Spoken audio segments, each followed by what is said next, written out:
Welcome to Penrose Learning, where we make understanding easy. You start with two essentials: a working Redmi Note 6 Pro and the DNS addresses you want to use. First, unlock the phone and open Settings, go to Wi-Fi and locate the network you're on. Once found, long press that network name to reveal Modify Network options. Make sure you're connected to the target Wi-Fi. If not, connect now.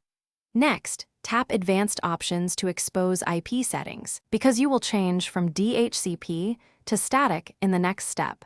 This is required to force private DNS details. Now you change IP settings to static so the phone keeps your DNS entries.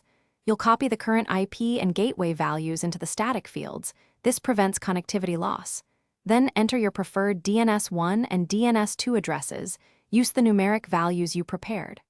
Once filled, save those Wi-Fi settings. Make sure to reconnect. The system should use the specified DNS while on that network. If you switch networks, repeat the process. This is the only reliable way on this device to enforce private DNS per network. To finish, confirm the change by visiting a DNS test page or running a ping to a hostname. You should see the configured server respond.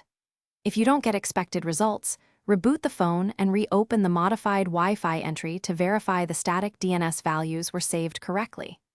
If connectivity breaks, switch back to DHCP to regain access, then repeat the steps slowly. Mistyped gateway or IP conflicts are the usual problems. One key tip: clear the Wi-Fi profile and reconfigure if values refuse to stick. Thanks for watching. If this was helpful, leave a like and consider subscribing. See you next time.